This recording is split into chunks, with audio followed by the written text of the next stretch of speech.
Assalamualaikum warahmatullahi wabarakatuh. Salam guru hebat, salam guru penggerak. Guru penggerak tergerak, bergerak, menggerakkan. Video ini adalah aksi nyata modul 2.3 Coaching untuk Supervisi Akademik. Nama saya adalah Ahmad Ismail Fahrudin. Saya adalah calon guru penggerak Angkatan 8 Kota Kediri. Wassalamualaikum warahmatullahi wabarakatuh.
Selamat pagi Bu Siti.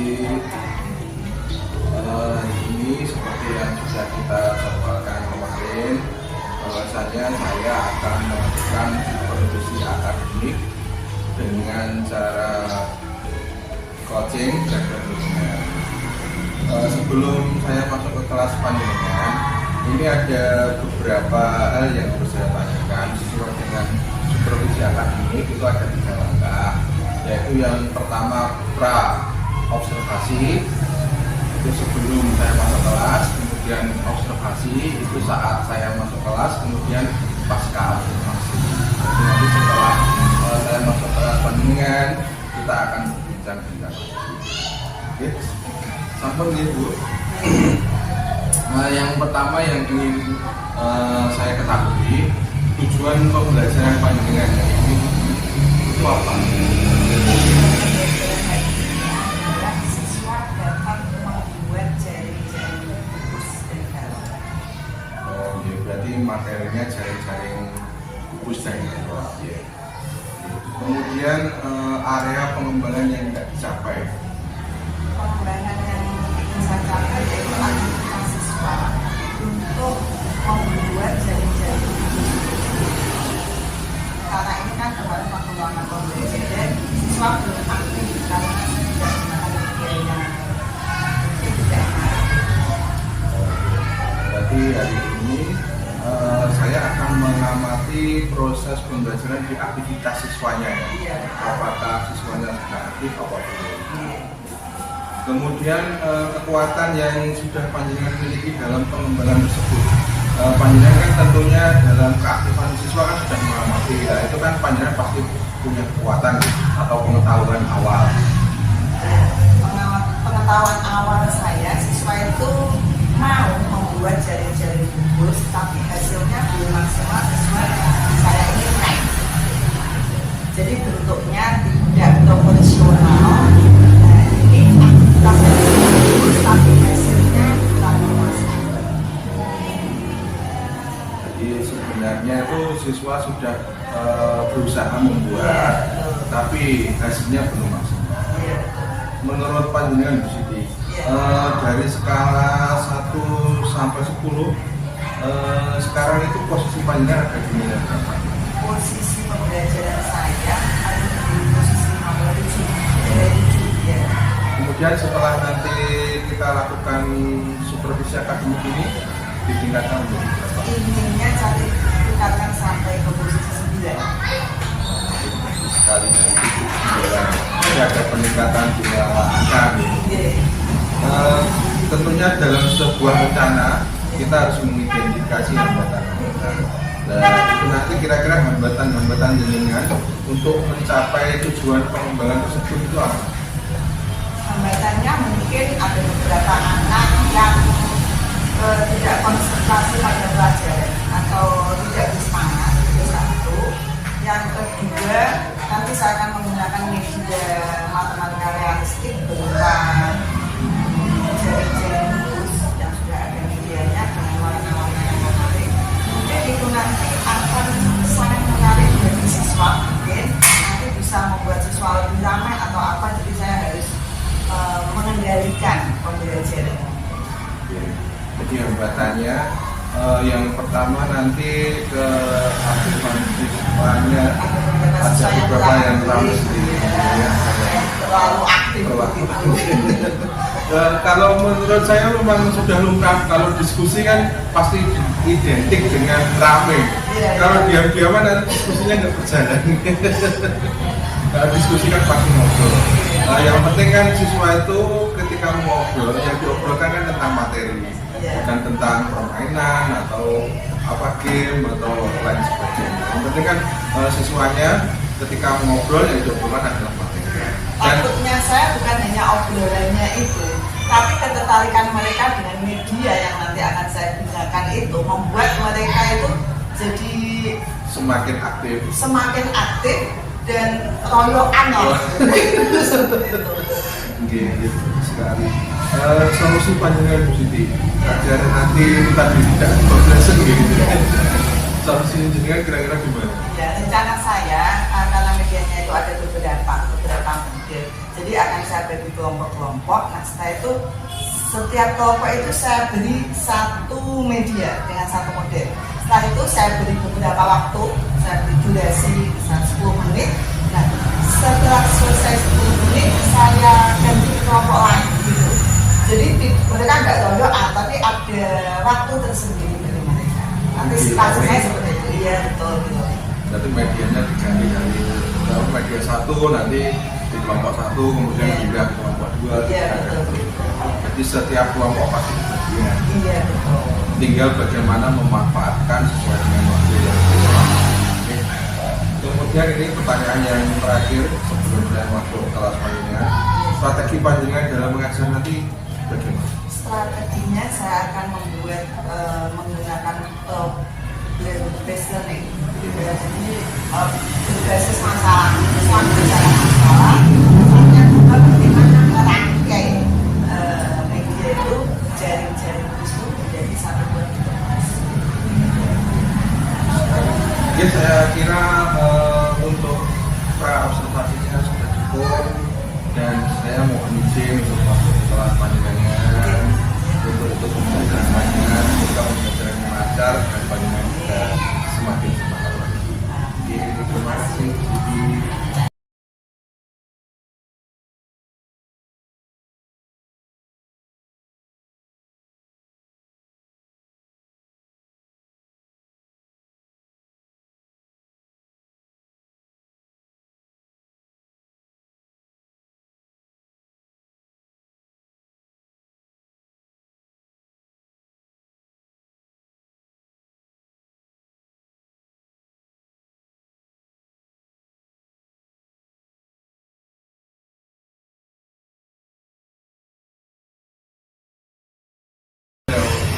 Selamat siang Bu Siti. Siang Pak.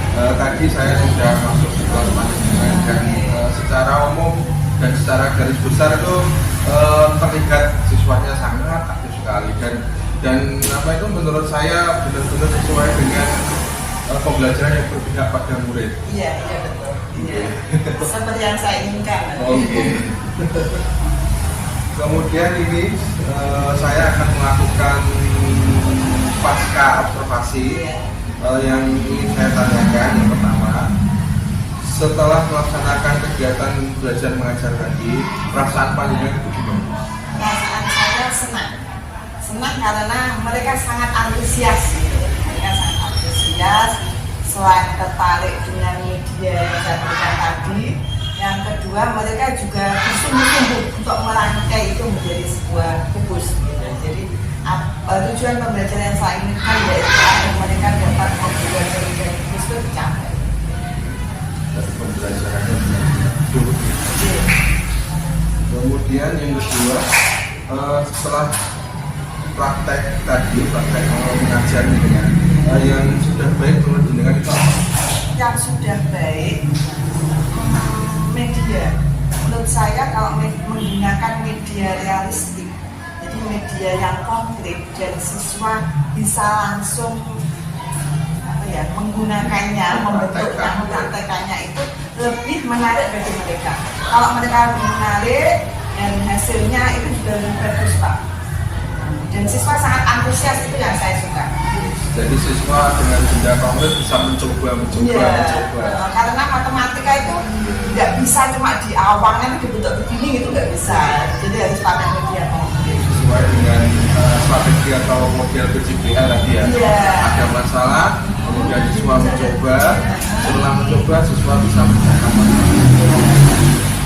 Bagus sekali.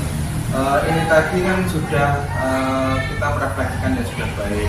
Tentunya setiap refleksi kan ada yang baik dan ada yang kurang.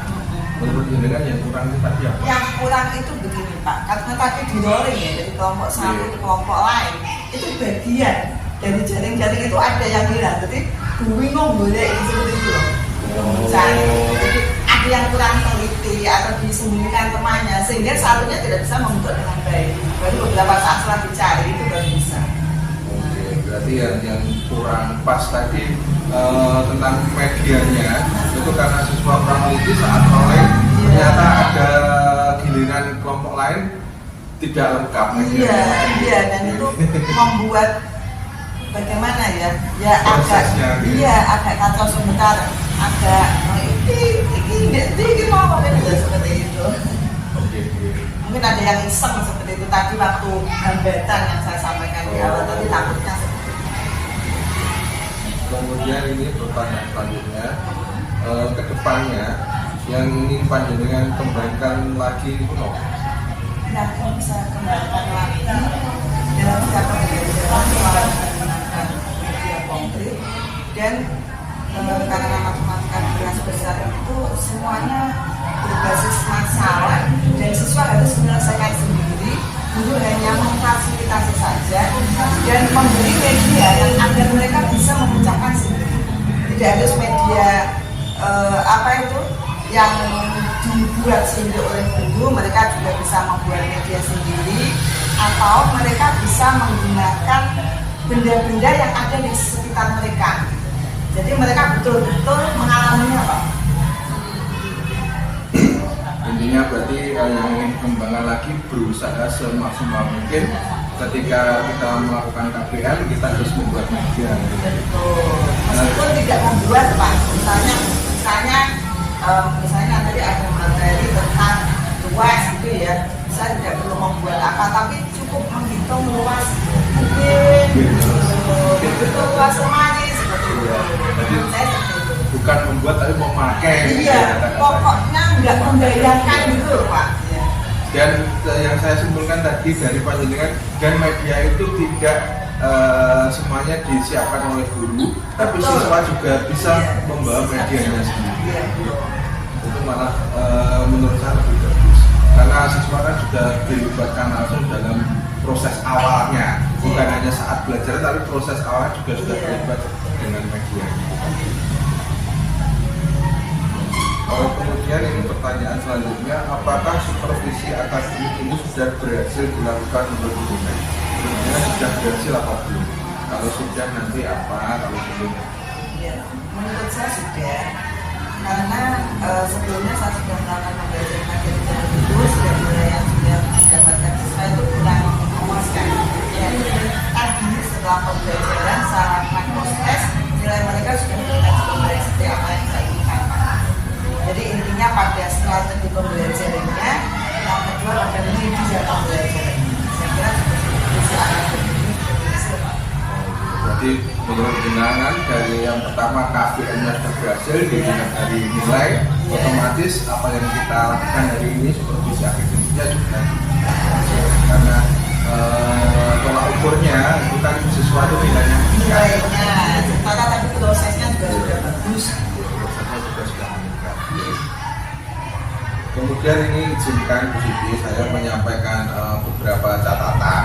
Tadi kan saya melakukan observasi di kelas panjenengan dan itu saat saya melakukan observasi itu saya membuat beberapa catatan kecil. Sebenarnya hampir sama dengan yang panjenengan sampaikan tadi. Secara keseluruhan, secara umum sudah sangat bagus sekali. Prosesnya itu saya melihat anak-anak itu sangat antusias. Jadi apa yang KPM yang panjenengan laksanakan itu benar-benar membuat siswa senang. Tadi yang pertama sebagai seorang guru kita kan mengajarnya kalau bisa siswanya dibuat senang dulu. Karena ketika siswa senang maka hal-hal kecil, hal-hal yang besar yang kita ajarkan pasti akan masuk. Kemudian yang selanjutnya yaitu tentang diskusi. Sebenarnya sudah bagus sekali. Tapi memang secara umum kalau diskusi itu nanti pasti dalam kelompok kecil ada beberapa anak yang tidak fokus, tidak ikut diskusi, hanya main sendiri. Ya, saya melihat di kelas panjenengan tadi masih ada itu. Tapi memang wajar, memang hampir semuanya seperti itu. Tapi sebagai seorang guru tentunya kan kita harus selalu berusaha bagaimana agar siswa yang kurang itu tadi menjadi saya kira itu saja yang perlu saya sampaikan. Kemudian ini saya ingin bertanya lagi kepada panjenengan rencana tindak lanjut ke depannya setelah kita melakukan supervisi akademik tadi sudah dibahas tentang yang baik, yang kurang, kemudian rencana tindak lanjut yang ingin panjenengan kerjakan setelahnya. Tindak lanjutnya setelah ini membuat pembelajaran yang lain menjadi menarik seperti yang kita lakukan. Ya, jadi tidak hanya terbatas pada mata pelajaran matematika saja, tapi juga pada mata pelajaran yang lain. Dan ini mungkin bisa saya jadikan topik untuk penelitian. Berarti rencana tindak lanjutnya yang utama mau dijadikan penelitian atau itu sangat bagus sekali menginspirasi. Saya malah belum kepikiran sama sekali kalau kita melakukan supervisi akademik nanti bisa dituangkan menjadi penelitian. Padahal kan kita sebagai seorang guru kan dituntut selama 6 bulan harus membuat sebuah PTK gitu. Bagus sekali. Komitmen panjenengan terhadap tindak lanjut tersebut terhadap itu tadi rencana kan membuat PTK agar benar-benar bisa terwujud PTK-nya itu komitmen atau cara panjenengan itu gimana? Caranya dengan merealisasikan Pak, mulai dari bisa membuat akar masalah, membuat akar masalahnya, kemudian membuat tujuannya. Setelah itu seperti yang sudah saya lakukan ini tadi, jadi saya menuangkan dalam tulisan dan itu harus segera. Nanti kalau tidak segera saya lakukan pasti tidak jadi PTK lagi. Betul sekali. Jadi kan tadi kita punya masalah yang kita bahas. Kemudian masalahnya itu kan sudah ada. Kemudian ini tadi juga sudah solusi-solusinya sudah kita bahas juga. Makanya tinggal menuangkan dalam sebuah tulisan. Ini pertanyaan saya yang terakhir untuk supervisi pasca akademik ini. Siapa dan apa yang dapat membantu dalam menjaga komitmen tindak lanjut tersebut yang panjenengan libatkan? Yang saya libatkan teman sejawat, ya teman sejawat sebagai observer bisa ditunjukkan. Kemudian teman-teman yang lain yang bisa membantu saya untuk memenuhi tulisan saya yang tak berdapat untuk memenuhi tulisan. Berarti ingin melibatkan banyak orang lagi. Iya. Agar nanti ibadah bukan hanya kelas, bukan hanya belajar, tapi juga untuk sekolah besar. Karena gurunya nanti bisa jadi PTK atau pembelajaran yang saya lakukan dari itu berhasil pada diri saya, bisa dilakukan juga oleh guru yang lain. Oh iya, iya. Tentunya nanti kalau guru yang lain menjadi tertarik, kayaknya kan pembelajarannya meningkat, pembelajaran meningkat, otomatis siswa yang kelas-kelas lain juga ikut meningkat. Oke. Terima kasih Bu Siti atas waktunya. Semoga sehat selalu, semakin sukses.